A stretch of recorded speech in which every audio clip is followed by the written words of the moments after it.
Hace poco más de 2000 años, en este lugar sucedió algo extraordinario, algo que la ciencia no comprende y que ha tocado el corazón de millones de personas. Sígame y le contaré otra asombrosa historia.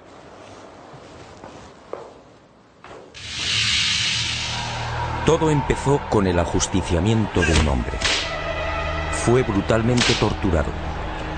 Fue azotado. Cargó un pesado madero hasta el lugar de ejecución. Fue clavado por las muñecas y pies y murió en la cruz. Y fue sepultado.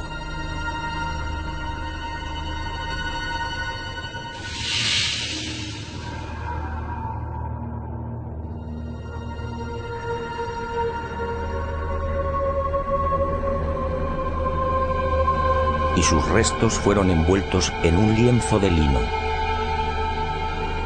Y al poco de morir, algo singular y extraordinario acaeció en el interior de la sepultura.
Y al poco de morir, en efecto, algo singular y extraordinario acaeció en la sepultura. En aquel lienzo, nadie sabe cómo, quedó dibujada la imagen de un hombre muerto. Esa espectacular imagen recibe hoy el nombre de síndone o sábana santa. Sin duda, uno de los grandes misterios a los que se enfrenta la ciencia.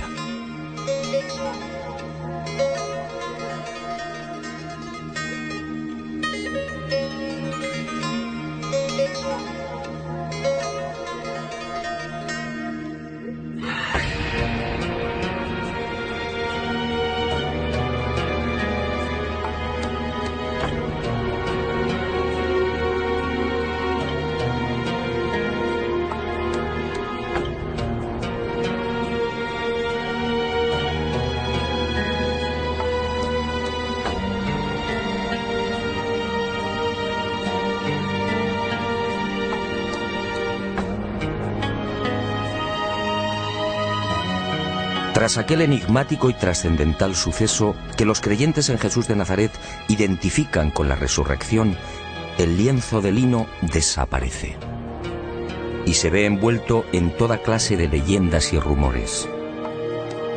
Eusebio de Cesarea, por ejemplo, insinúa que la sábana fue sacada de Jerusalén antes del asedio por las legiones romanas de Tito.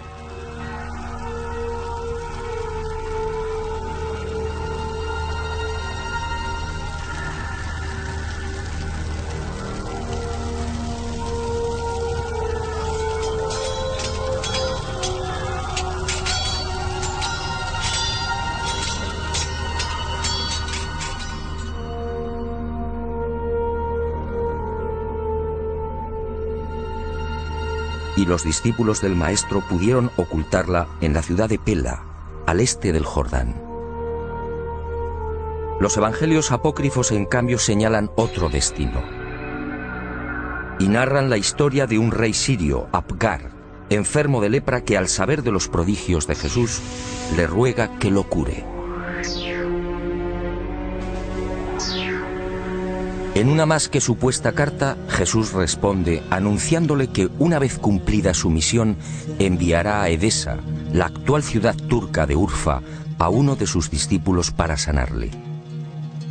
Y la tradición asegura que Apgar, al envolverse en la sábana santa, quedó curado.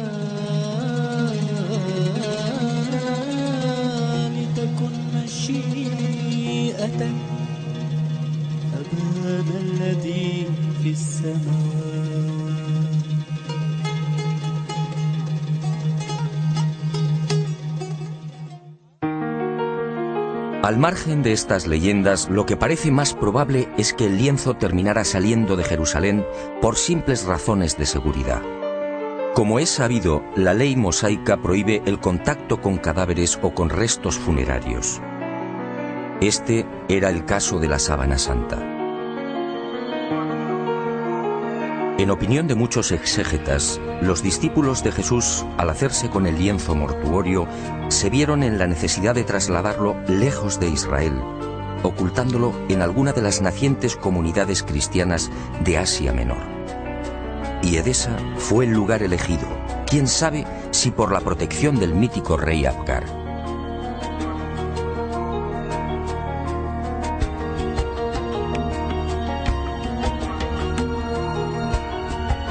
Esa misma leyenda asegura que uno de los hijos de Apgar V, al hacerse con el poder, retornó al paganismo, persiguiendo a los cristianos de Edesa.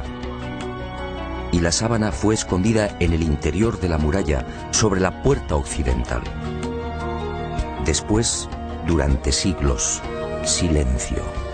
Y en el año 525, al fin, una nueva pista. Cuentan las crónicas que en esa fecha Eulalio, obispo de Edesa, tuvo un sueño. Y en él, una mujer le señaló el lugar donde se hallaba escondida la sábana. Al retirar los ladrillos de la muralla, el obispo en efecto encontró el lienzo. Desde entonces, la imagen del hombre muerto fue expuesta y venerada en Edesa. Y no se sabe exactamente por qué, pero solo fue mostrada la cabeza. Esta imagen recibiría el nombre de Mandilion, una imagen que inspiró sin duda a infinidad de artistas bizantinos y medievales.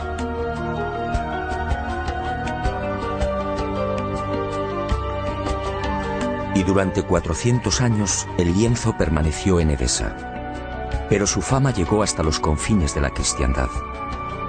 Y en el año 944 el supersticioso emperador de Bizancio, Romano Lecapeno, tomó la decisión de apoderarse del Mandilion.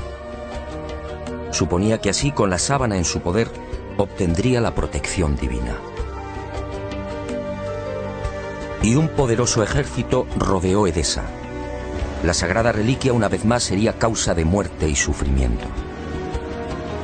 Finalmente, Edesa se rindió y el Mandilion entró triunfante en Constantinopla. Era el 16 de agosto del 944. Allí, en la iglesia de Santa María de Blanquernas, fue expuesta a los fieles todos los viernes.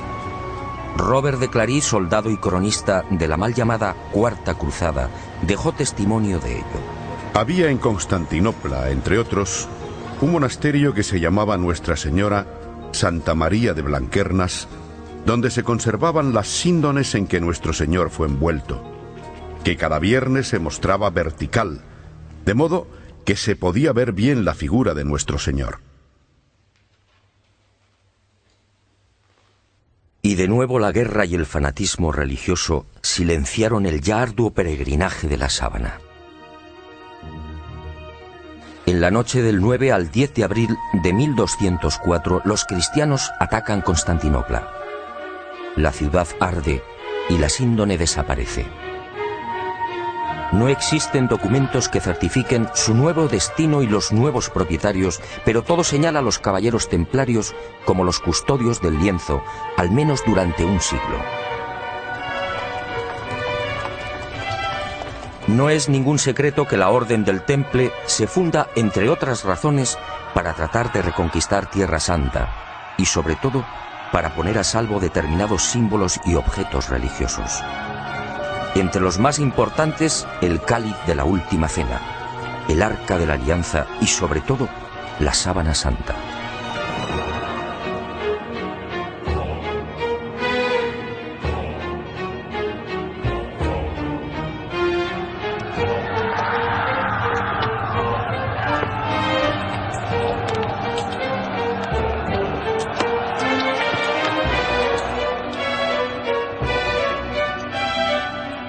Los caballeros templarios disponían de una información privilegiada y a lo largo de la conquista de los santos lugares peinaron Jerusalén y los subterráneos de la Ciudad Santa. En especial, los túneles y cámaras secretos de lo que fue el primero y segundo templos de Salomón. ¿Encontraron lo que buscaban? En mi opinión, nunca hallaron el Santo Grial o el Arca, pero sí la Sábana Santa.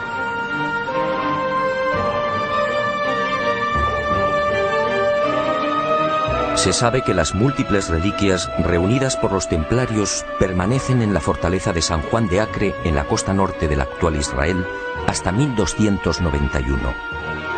Desde allí viajan a Chipre, Marsella, Besançon y París. ¿Pudo la Sábana Santa seguir ese itinerario? Es muy probable.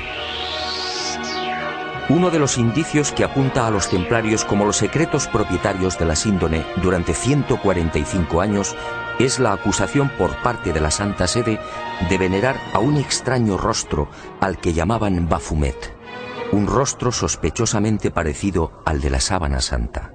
Esta, entre otras, sería la causa de la persecución y encarcelamiento de la poderosa orden templaria. En la noche del 6 de octubre de 1307, pocas horas antes de la caída de la cúpula templaria, un carro abandona la fortaleza del Temple en las afueras de París. El hombre que lo conduce se protege con una sábana. Los soldados de Felipe IV el Hermoso registran la carga de paja, pero no encuentran nada. Y la síndone que protege al conductor es puesta a buen recaudo. 7 años después, en 1314, Jacques de Molay, gran maestre de la orden templaria, y Godofredo de Charny, su lugarteniente y comendador de Normandía, son quemados vivos en una pequeña isla del Sena. La Sábana Santa sigue sin aparecer, pero sería por poco tiempo. En 1349, 42 años después de la caída del Temple, por orden del Papa Clemente V y del suceso del carro, otro Godofredo de Charny, señor de Lirey, saca a la luz el lienzo con la imagen del hombre muerto. Parece claro que ambos Godofredos de Charny eran parientes. ¿Pudo quedar la sábana en poder del segundo señor de Lirey? Es lógico, ya que la síndone se encuentra bajo su protección.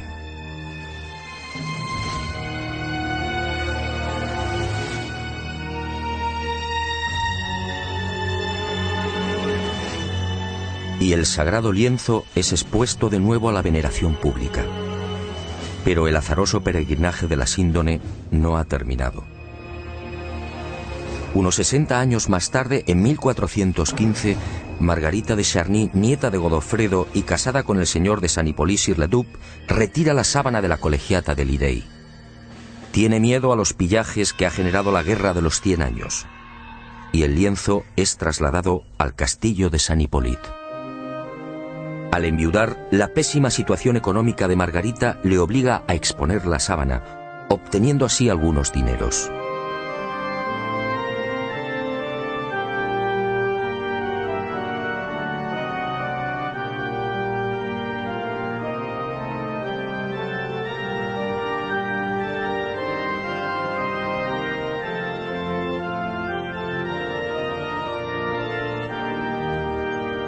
Las penurias económicas de Margarita de Charny se agudizan y finalmente se ve obligada a ceder el lienzo a la Casa de Saboya. El 22 de marzo de 1453 se firma en Ginebra el contrato de cesión. A partir de ese momento y hasta 1983, la síndone sería propiedad de los Saboya.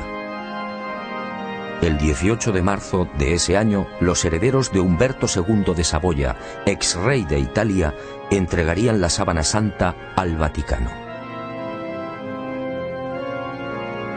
Y el lienzo, como si de una maldición se tratase, continuó peregrinando de castillo en castillo. Por fin, en 1502, reposaría temporalmente en Chambéry. Fue en esta capilla en la noche del 3 al 4 de diciembre de 1532 donde la sábana santa estuvo a punto de ser destruida. Se declara un pavoroso incendio provocado al parecer por los calvinistas, y la urna de plata que contiene la reliquia, regalo de Margarita de Austria en 1509, es retirada en el último momento. El fuego alcanza a la urna y varias gotas de plata fundida queman y traspasan los 48 pliegues en que se hallaba doblado el lienzo. También el agua empleada para sofocar el incendio impregna parte de la sábana, formando rombos que se repiten simétricamente a lo largo de la imagen.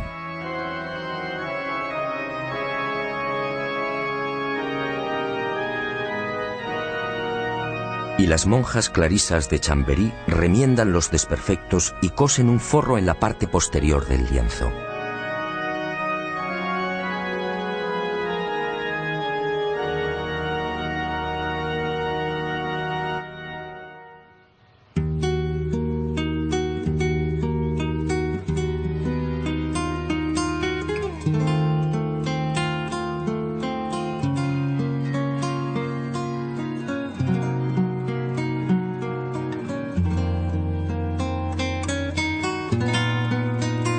La sábana santa se salva milagrosamente y la imagen vuelve a ser expuesta, ahora mágicamente centrada entre las líneas paralelas que dejó el fuego.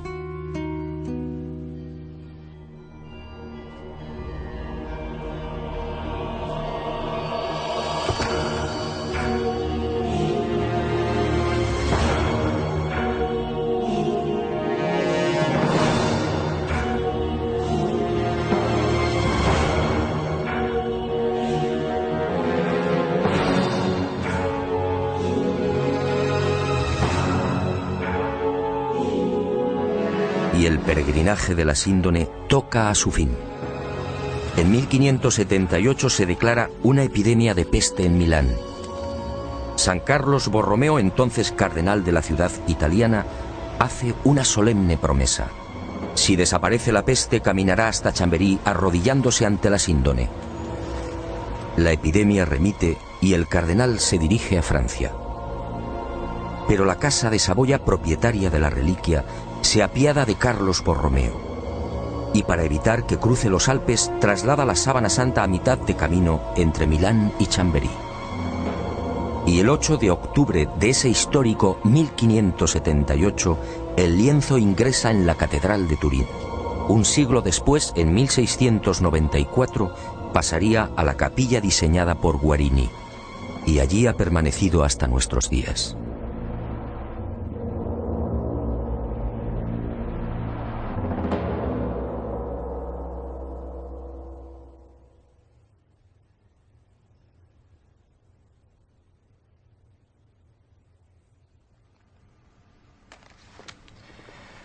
Evidentemente, a la vista de estos testimonios históricos, nadie debería dudar de la autenticidad de la sábana santa. Aún así, en septiembre de 1988, una noticia conmocionó al mundo. El carbono 14 arrojó una datación sorprendente. El tejido analizado, según dijeron, era medieval. Y los científicos situaron la época de su elaboración entre los años 1260 y 1390. Esto, de ser cierto, significa sencillamente que la imagen del hombre muerto es una falsificación. Y los medios de comunicación, con una lamentable falta de rigor, propagaron el suceso. De inmediato, otros científicos reaccionaron, poniendo en tela de juicio la bondad del carbono 14. Poco a poco salieron a la luz hasta 26 irregularidades en los procesos de datación efectuados por los 3 laboratorios. Y se habló incluso de complot. Pero la prensa ignoró esta segunda parte. Naturalmente, las fechas obtenidas por el carbono 14 indignaron a historiadores y científicos que llevaban más de 20 años dedicados al estudio de la síndone. Repasemos algunas de estas investigaciones.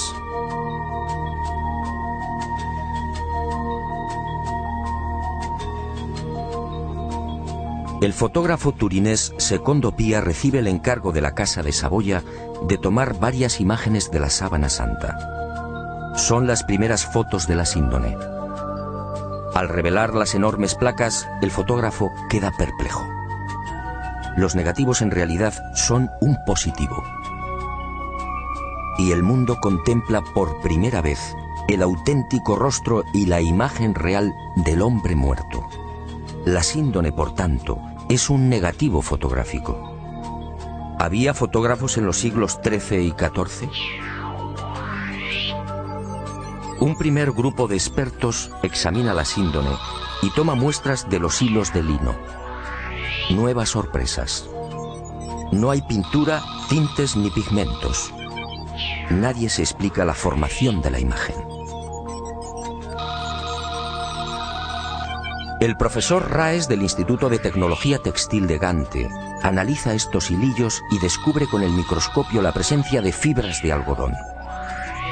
En Europa no se tejió el algodón hasta finales del siglo XV. La síndone, además, fue tejida a mano y con una textura denominada espina de pescado, una modalidad que llegaría al viejo continente en ese mismo siglo XV. El lienzo, en definitiva, según Gilbert Raes, es idéntico a los confeccionados en el Medio Oriente en el siglo I. Y surge otra inevitable pregunta. ¿Cómo se las ingenió el falsificador de los siglos XIII o XIV para introducir en la urdimbre unas fibras de algodón todavía desconocidas en Europa? Médicos y antropólogos examinan también la figura del hombre muerto. Lo que ven les llena de admiración. Aquel varón de claro perfil caucásico fue un atleta. Altura 1,81 metros. Perímetro de la caja torácica 99 centímetros. Longitud de las piernas 94 centímetros. Extremidades superiores 82 centímetros. Altura de los hombros, medida entre los puntos acromiales, 45 centímetros. Perímetro máximo de las rodillas, 42 centímetros. Peso total alrededor de 80 kilos. Peso aproximado del cerebro, 1.492 gramos. Rostro estrecho, con rasgos semíticos. Raza blanca. En suma, un ejemplar casi perfecto de una extraordinaria belleza.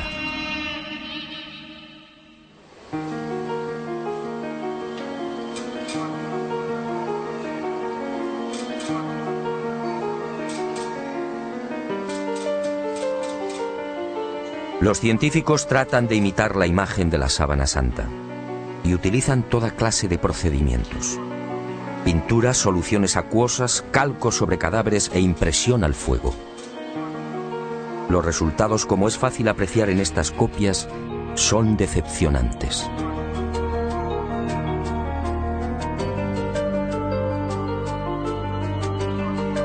Ninguna de las imágenes obtenidas presenta la belleza, serenidad y perfección del hombre muerto. La duda sigue en el aire. ¿Cómo se las ingenió el supuesto falsificador para plasmar una figura tan precisa y delicada? Pero sigamos. Las sorpresas de los científicos apenas habían comenzado. En la noche del 23 de noviembre de 1973, Max Frey, palinólogo y experto en criminalística, tiene acceso a la Sábana Santa. Toma muestras del polvo adherido al lino y las analiza al microscopio electrónico.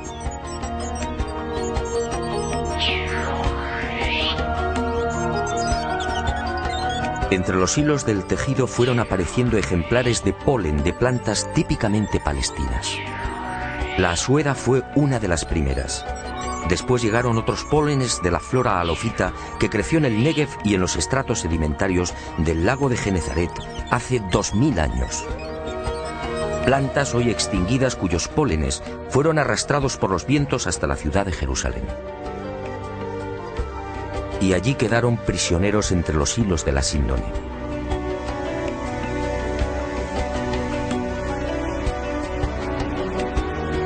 Después descubrió el polen del Linum mucronatum, una planta exclusiva de Turquía, otros 9 pólenes de la región de Anatolia y 12 especies que crecen en Francia e Italia. En total 22 pólenes que certificaban el peregrinaje de la Sábana Santa por Israel, Edesa, Constantinopla, Francia e Italia. En otras palabras, lo que ya sabíamos por la historia. Y vuelvo a preguntarme, si la síndone hace 2000 años recibió el polen de plantas de Israel, ¿cómo se las arregló el falsificador de los siglos XIII o XIV para obtener un polen ya extinguido? ¿Cómo pudo seleccionarlos si el microscopio no estaba inventado?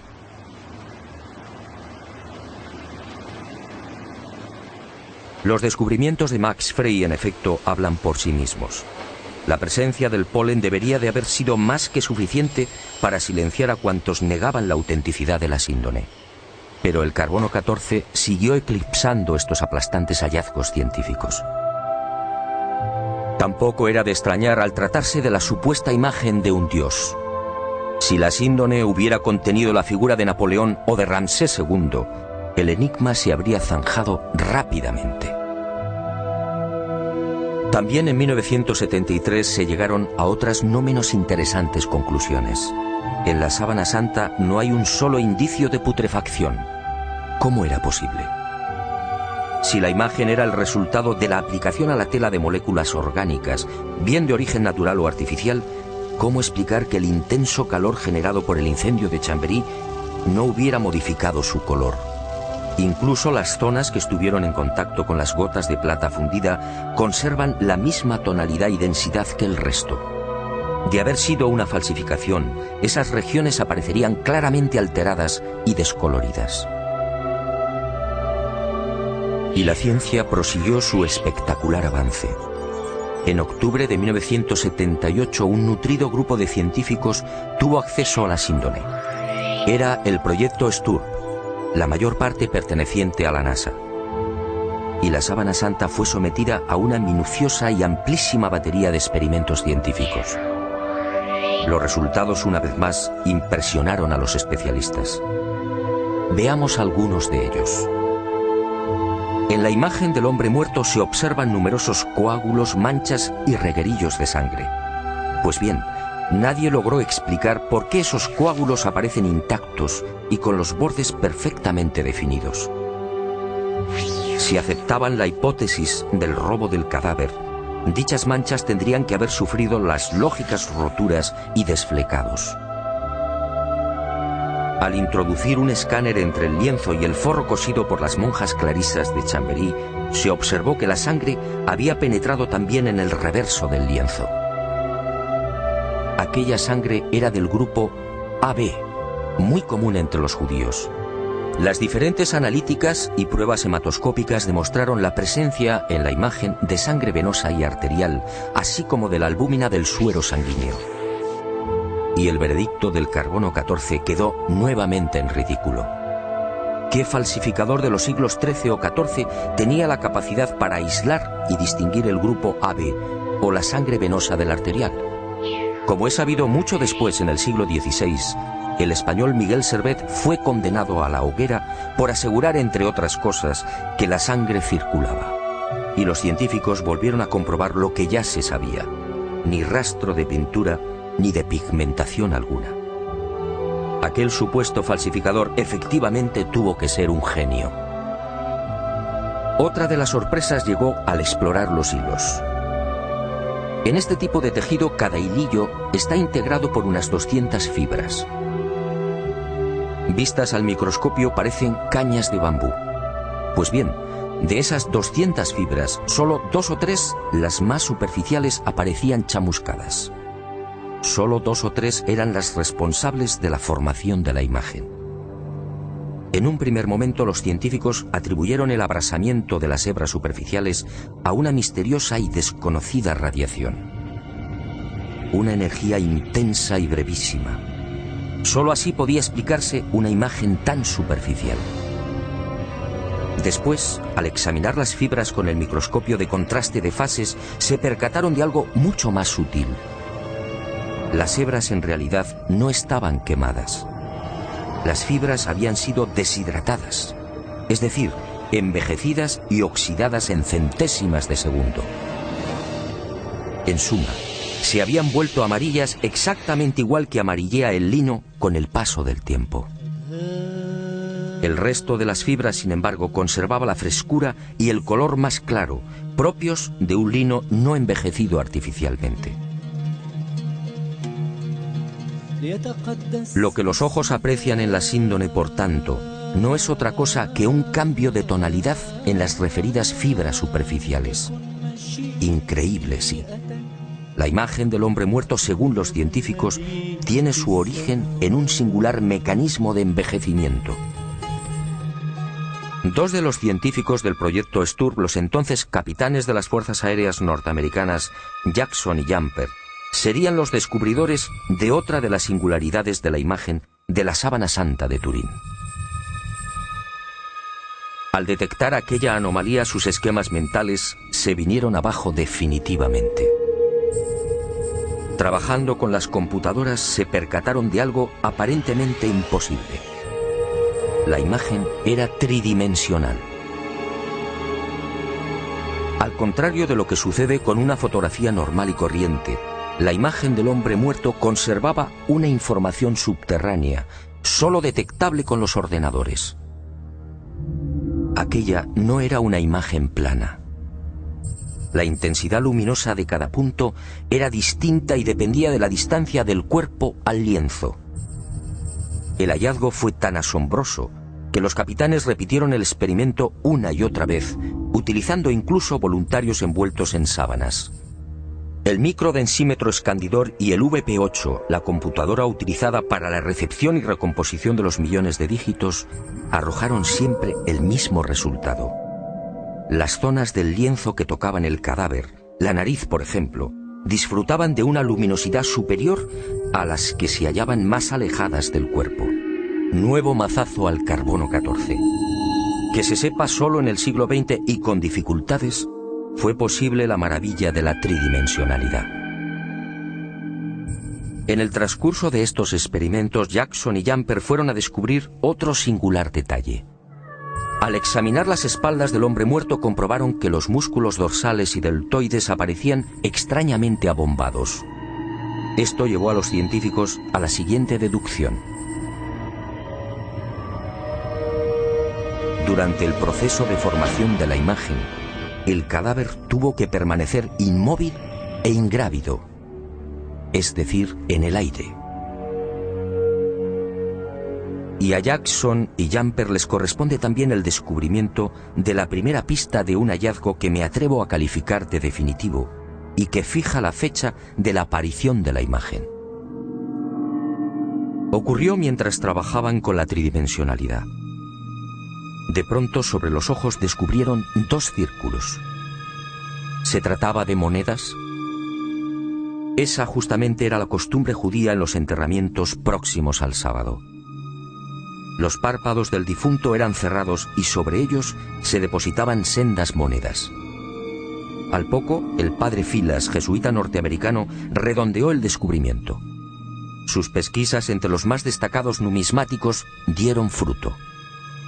Las letras que se leen en uno de los círculos, Ukai, eran idénticas a las que presentan los leptones, unas pequeñas monedas de bronce de 2 gramos de peso y 15 milímetros de diámetro.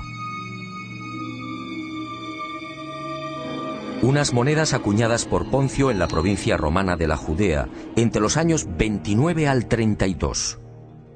Ukai era parte de la leyenda Tiberiu Caesaris, es decir, de Tiberio César, el emperador que gobernaba en el año 30, fecha de la muerte de Jesús de Nazaret.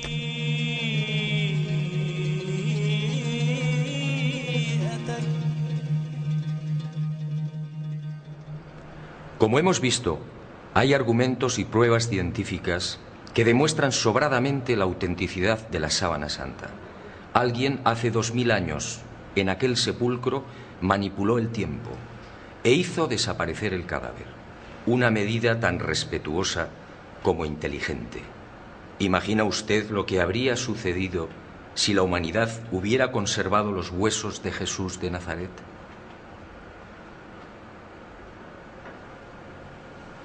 Y esa fuerza desconocida y poderosa que aceleró la descomposición del cadáver, envejeciendo la sábana, nos regaló también una fotografía única en la historia. Una imagen que recuerda el horror padecido por aquel hombre. Sígame y se lo mostraré. Ah, y una advertencia. Quizá lo que se dispone a ver y escuchar no sea de su agrado. Pero esa fue la verdad. También la medicina investigó la imagen del hombre muerto, y lo que halló causó pavor entre traumatólogos, internistas, forenses y anatomistas. Examinemos paso a paso aquella pasión y muerte. Cercana a la medianoche del jueves al viernes, aquel hombre se retiró a lo más frondoso del olivar. Y una profunda angustia lo clavó a tierra. El fortísimo estrés y quizá el miedo provocaron un singular fenómeno en su piel, la hematidrosis, un sudor sanguíneo que empezó a debilitarlo. Las manchas de sangre, en efecto, cubren toda la imagen.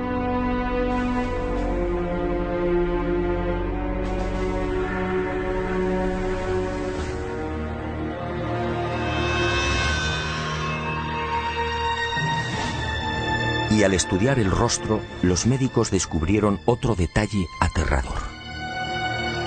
Durante el interrogatorio en la casa de Anás, Jesús no recibió una bofetada como reza la tradición, sino un violento bastonazo propinado por uno de los esbirros del ex sumo sacerdote.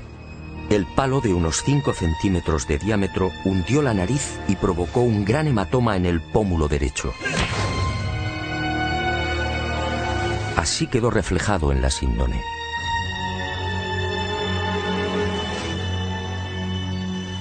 Pero lo peor estaba por llegar.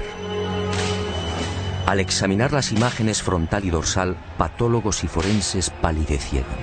Aquel hombre había sido flagelado brutalmente. Algunos expertos han contado 120 golpes. Otros creen que recibió alrededor de 200. Golpes secos, potentísimos, que afectaron incluso a los testículos y al coxis.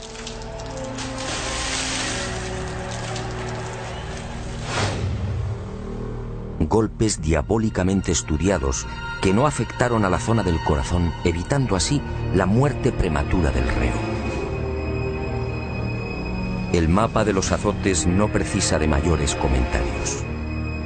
Los médicos no se explican cómo pudo sobrevivir.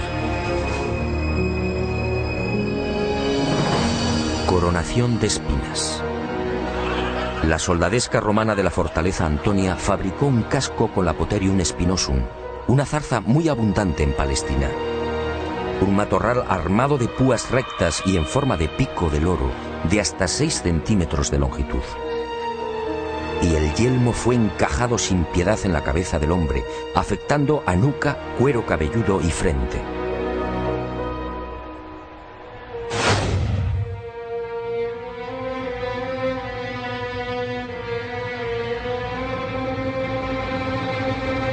La hemorragia y el dolor fueron igualmente intensísimos.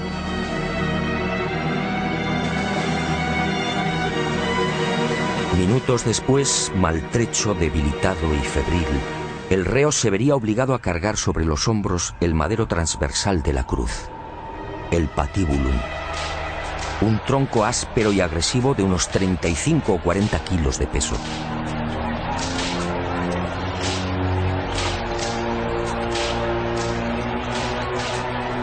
Fue amarrado con una cuerda que a su vez, tras rodear el tobillo, lo vinculó a los 2 terroristas que lo acompañaban hasta el lugar de ejecución.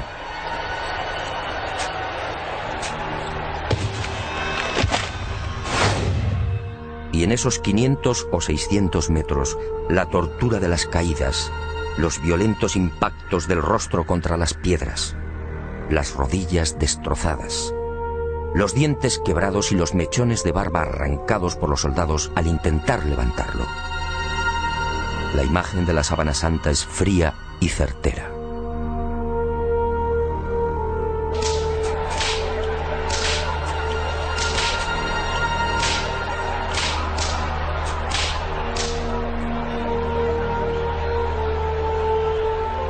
Sí, algo falló. Según los médicos, el largo clavo de hierro de unos 20 o 25 centímetros utilizado para clavar una de las muñecas debió tropezar con un nudo y fue retirado y martilleado de nuevo.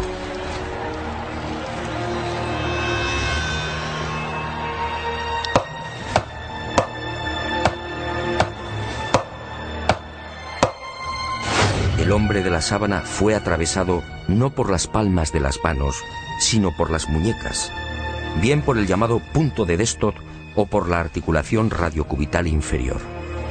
Los clavos rozaron el nervio mediano y provocaron la contracción de los dedos pulgares. Por eso no aparecen en la síndone.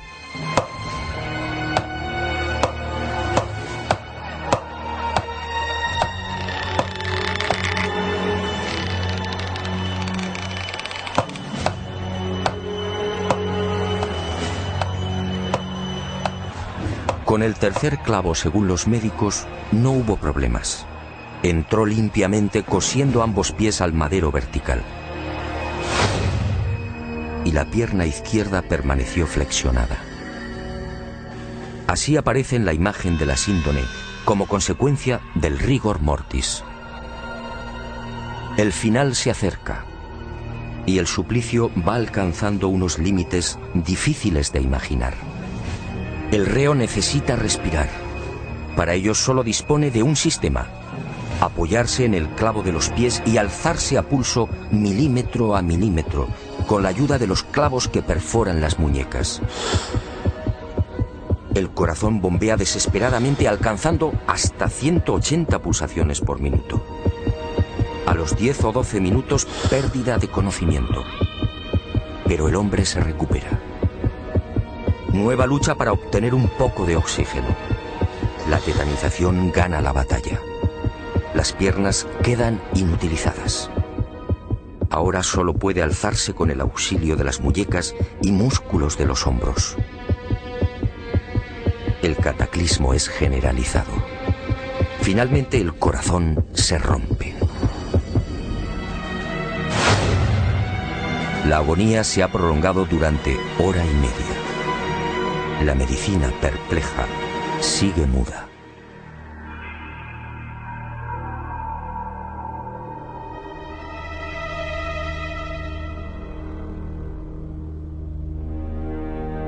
Pero el espanto y la humillación no han concluido.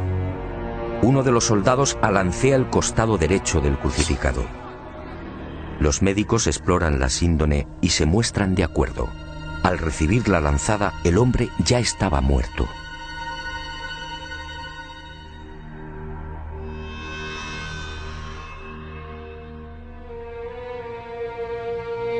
La lanza resbaló por encima de la sexta costilla, atravesó pulmón y corazón y abrió la aurícula derecha.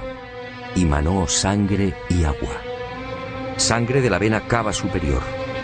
Agua o líquido seroso del pulmón. Después, en el descendimiento o en el traslado al sepulcro por efecto de la gravedad, la vena cava inferior se vació igualmente. Y ese reguero aparece también en la cintura del hombre muerto.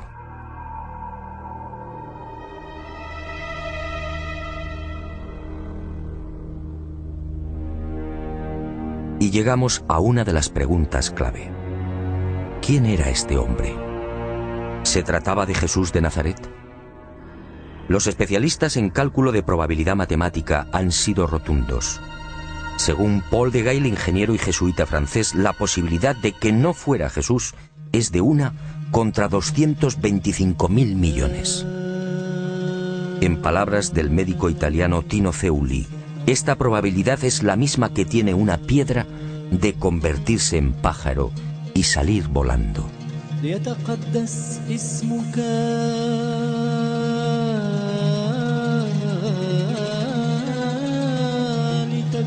Efectivamente, esta imagen solo puede ser la del hombre que fue torturado y crucificado en Palestina hace 2000 años. Jesús de Nazaret. Y ahí surge una nueva y escalofriante posibilidad. Algún día, a no tardar, la ciencia estará en condiciones de extraer de la sangre de la Sábana Santa una muestra de ADN. Entonces el mundo podría asistir a la clonación de aquel hombre muerto. La clonación de Jesús de Nazaret. Decenas o cientos de cuerpos físicamente idénticos al del Maestro.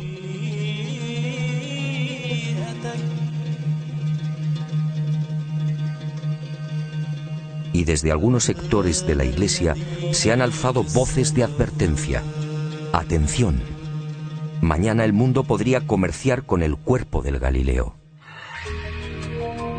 ¿Será esa la razón por la que algunos tratan de destruir la Sábana Santa o de reducirla a una falsificación de la Edad Media?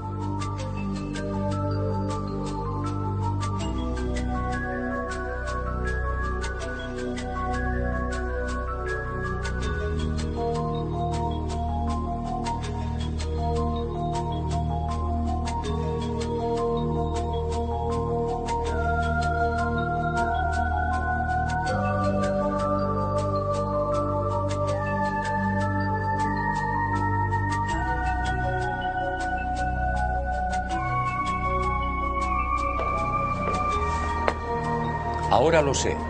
Jesús de Nazaret, mi Dios y Creador, se guardó un as en la manga. Un as para los escépticos, el as de la resurrección. Algo que felizmente también le pasará a usted.